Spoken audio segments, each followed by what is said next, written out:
Coming in at $60, we have the Tecware Ghost. It's a 75% mechanical keyboard with linear switches. It's available in both black and white colorways.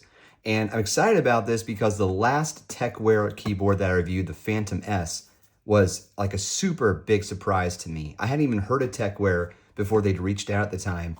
And I felt like that Phantom S keyboard is one of the best keyboards, mechanical keyboards, that I'd ever gotten to test. So I'm really excited to get into this one, but of course we got to go over some of the specs and stuff first before I unbox it.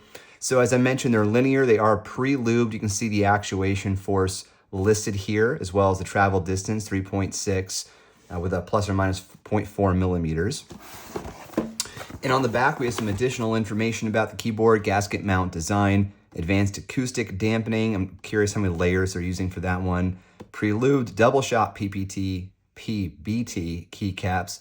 3 different ways to connect. You got Bluetooth 5, a direct connection via USB-C, and 2.4 gigahertz wireless. There should be a dongle included. 16.8 million different colors. One of the things I liked about the Phantom is just how bright the backlighting is on it. So we'll have to check that one out here. A 4,000 milliamp hour battery, so up to 400 hours of battery life on a single charge. It's in low power mode, so you likely won't have any backlighting available there. It does include that dongle, so there you go, some extra switches and the cable and a keycap remover. So go ahead and open this sucker up. By the way, there'll be a link in the description direct to Amazon. The link is not monetized. I don't have any kind of like storefront or whatever referral link with Amazon. All right.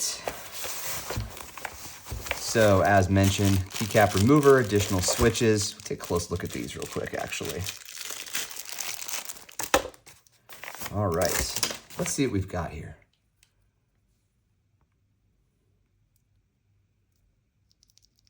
Smooth.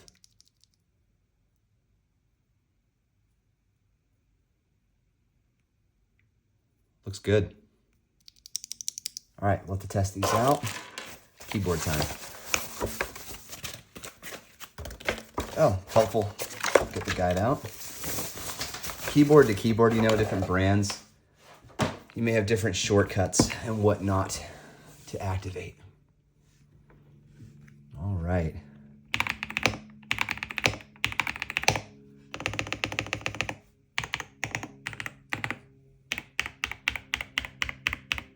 Nice.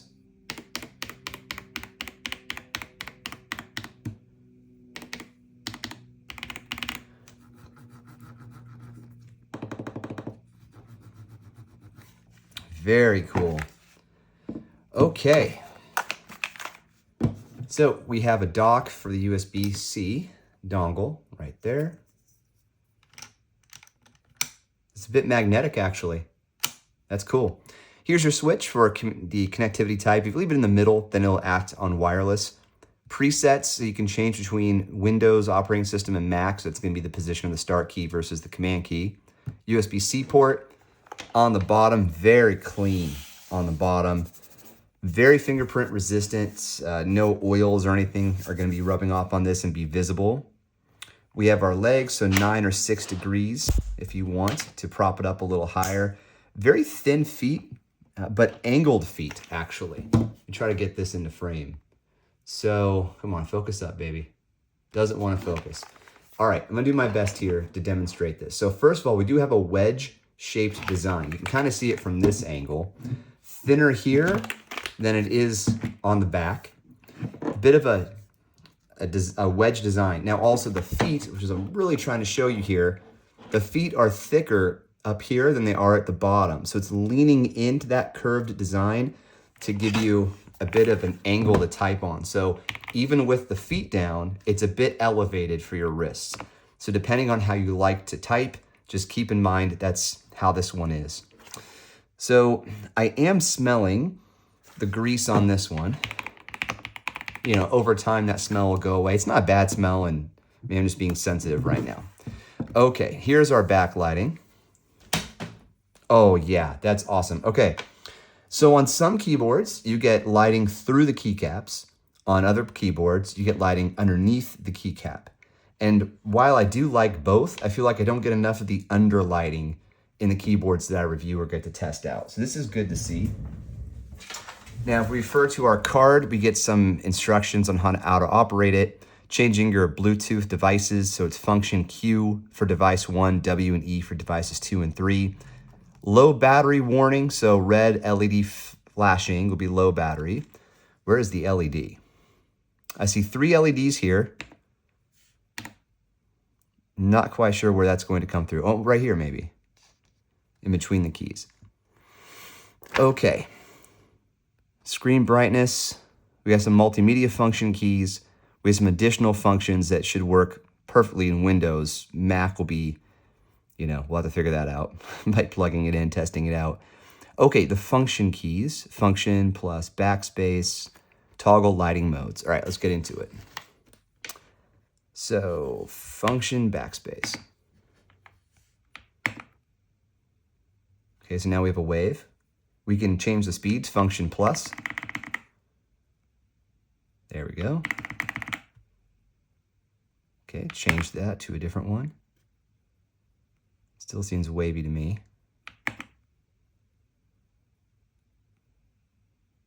Let's do the speed now.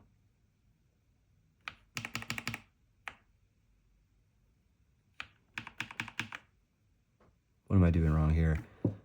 Function up arrow is brightness.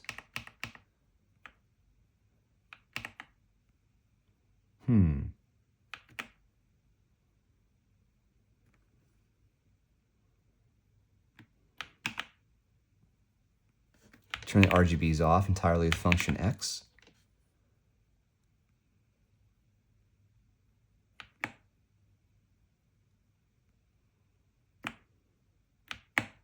This is your battery indicator. So the further to the right the green is, the more battery you have. So you press function and hold backspace at the same time. Change colors with function enter.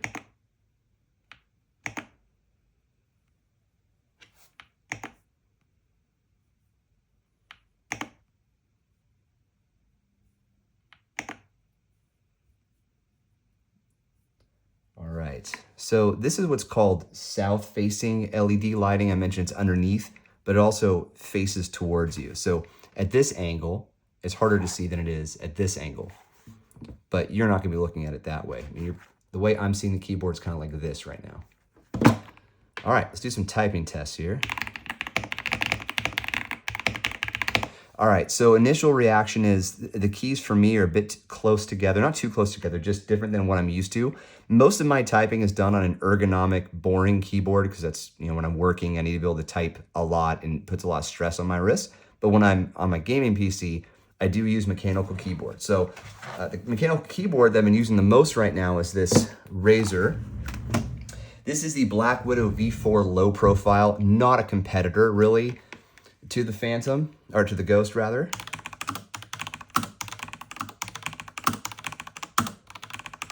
So the difference that I'm seeing just right off the rip is, of course, this is a low profile keyboard, travel distance is lower. These are very springy, tactical, whereas these are linear switches.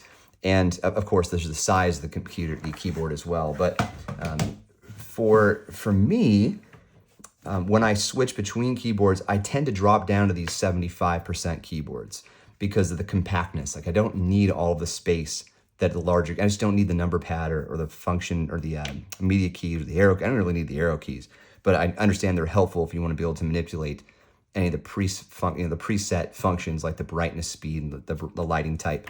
So what I do love to have though is this wheel.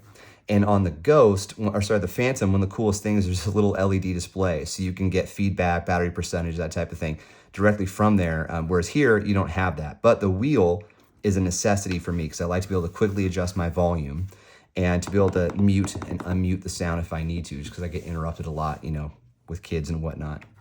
And this one feels really tight. This is great. Awesome.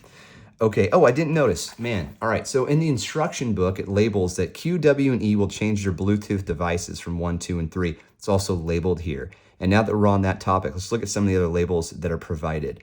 We have our Wi-Fi label. This looks like a brightness as well, so, oh yeah, that's the on and off for the backlighting. You have your command key here, Windows key. Looks like there's a preset for recording. And then your brightness are up here. Media keys are F7 through F9, so it's very helpful. A universal search at F10, function F10, depending on whether or not you have the function lock on. And then there are some additional LEDs on this side. There is your power LED that I didn't see earlier. And I imagine once you have your PC, your keyboard connected to your PC, these lights will work for like caps lock, for example.